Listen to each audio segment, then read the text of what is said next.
За сайн байцгаана уу? Та бүхэндээ энэ өдрийн мэндийг хүргэе. За энэ удаагийнхаа хуу хөний санхүү өрхийн төсөв цуурлынхаа ээлжид дугаараар банк доторх гүйлгээ мөн банкнаас банкны хоорондох гүйлгээг хэрхэн нэгж төгрөгдүүлэхгүйгээр аппликейшн ашиглан хийх боломжтой байдгийг та бүхэндээ зааж өгч байна. Та бүхэн банкны аппликейшн болон вебсайтыг нь ашиглан төлбөрөө төлөхөд 100-аас 300 төгрөгийн шимтгэл авдаг. За энэхүү шимтгэлийг хэрхэн нэг төгрөг болгож үнгүүгээр шимтгэлгүйгээр гүйлгээгээ хийх вэ гэдэг супер аргыг та бүхэндээ энэ удаагийнхаа дугаараар зааж өгье. За ингээд анхаарлаа наашин хандуулж хүлээж авна уу.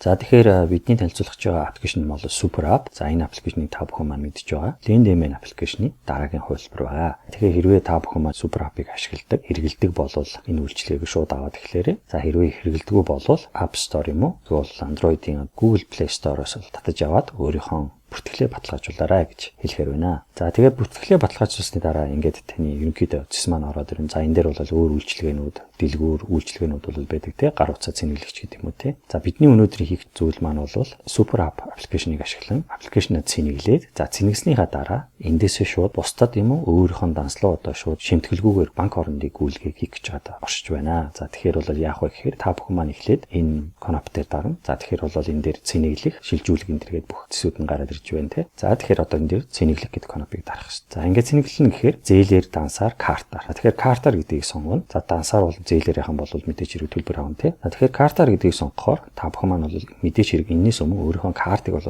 баталгаажуулсан байхгүй юу? Өөрийнхөө картыг нэмсэн баг тий. За картаа бол өөрийнхөө хэтвчин дотроо оруулаад үйлчилгээний дотроос нэмждэг байгаа. За картаа бол энэ карт гэдэг зэсэн дээр дараад өөрийнхөө ямар ч одоо банкны картыг бол нэмж болдог байгаа. За ингээд бид цэнэглэх гэдэг кнопкод дарна. Картаар гэж дараад картаар бол хамгийн тэтэл нь 50,000 төгрөгийг бол нэг удаа цэнэглэж болдог байгаа. Хэрвээ та 200,000 төгрөгийн мөнгийг шилжүүлэх гэж бол энэ үйлдэлийг 4 удаа хийн гэсэн үг тий. За миний хувьд бол одоо цөмөрөө одоо юу гэдэг нь 50,000 төгрөгийг цэнэглэж үзүүлье. 50,000 төгрөг бичиж. За ингээд цэнэглэх гэдэг дээр дарлаа. Төд бодлого таны мөнгө бол амжилттайгаар цэнэглэгдээд ороод ирэх юм байна. 50,500 болцсон байна. За энэ үйлдэлийг хийхэд банкнаас буюу одоо хаан банкны картнаас мань шимтгэл аваагүй вэ гэдгийг яаж батлах вэ гэхээр мэдээж хэрэг хаан банкны аппликейшн руу орж үзье. За ингээд хэрвээ рефреш хийх юм бол за миний хамгийн сүүлд хийсэн гүйлгээ одоо 50,000 төгрөг буюу ямар нэгэн шимтгэлгүйгээр гараа авчихсан байна. Тэрнээс өмнө бол шимтгэлтэй байх жишээтэй тий. За өмнө хийсэн гүйлгээнээс 200 төгрөг эндээс авсан байх жишээ нь. Тэгвэл одоо цөмөрөө энэ цэнэглэсэн мөнгө өөр хүн лөө эсвэл өөрийнхөө карт руугаа татаж авч үзье. За мөн л адилхан цаад Super App аппликейшн руу орлоо. Шилжүүлэх гэдэг дээр дарлаа. Банкны данс руу гэдэг рүү дарлаа. За өөрийнхөө одоо шилжүүлэгч банкаа сонгоно. За одоогийн байдлаар бол топ 5 банкыг бол бүгднийг дэмжиж байна. За би бол хаан банкыг сонголоо. За өөрийнхөө дансны дугаарыг бичиж, за данс эзэмшигчдийн нэрийг бичиж. За ингээд ногоон кнопкод дарлаа. Нийт одоо хэдэн төгрөгийг болгох чаа 50,000 тэгээ бичлээ. Утга дээр нь юу ч бичиж болно тий. Одоо юу гэдэг юм буцаалт. Эсвэл та бүхэн маань юм худалдаж авч байгаа бол одоо жинхэнээр одоо худалдаж байгаа гүйлгээний утгаа бол хийх хэрвээ. За ингээд шилжүүлэх гэдэг дээр дарлаа. Таны одоо мөнгө маань бол амжилттайгаар ингээд шилжүүлж байна гэсэн. Буцаад хэтэмжид маань бол 50,500 нэгж төгрөг хасагдаагүй байгаа. Шилжүүлгээ бол нэгж төгрөггүйгээр бусдын данслаа бол шилжүүлж болж байна. Буцаад хаан банкны дансандаа ороод дахиад рефреш хийгээд үзэх юм бол 50,000 төгрөг маань залт гэдэг хэлбэрээр ороод ирсэн байна. Хоёр үйлдэл хийхэд хоёул нь бол ямар ч шимтгэл одоо авсангүй. За тэгэхээр бол та бүхэн хэрвээ бага түнтэй гүйлгээ хийх сонирхолтой байгаа бол Super App аппликейшнийг ашиглан топ 5 банк руу ямар шимтгэлгүйгээр мөнгөө явуулах боломжтой юм байна. За тэгэхээр бол яагаад энийг бол санал болгож байна гэхээр банк хоорондын гүйлгээ 300, банк доторх гүйлгээ бол 100 төгрөг байдаг те. Энэ бүгдийг хэрвээ бид тооцоод үзэх юм бол жирийн хүний дундаж гүйлгээ нь бол жилдээ 56-аас 76,000 төгрөгийг бол та бол зөвхөн шимтгэлт нь бол өгдөг байх нь байна. Энэхүү аппликейшнийг ашиглах юм бол энэхүү 76,000, 56,000 төгрөг бол жилдээ хэмнэх одоо боломж байна. Нэгсэндээ энэ маань бол баримтаас орж ирдэг нэг улирлын мөнгийг та бүхэн маань бол бодитоор бараг хэмнэж болж байгаа жишээ юм аа. За тэгэхээр энэ боломжийг ашиглан та бүхэн маань банк хооронд болон банк дотроо бол шимтгэлгүйгээр гүйлгээ хийж үзээрэй.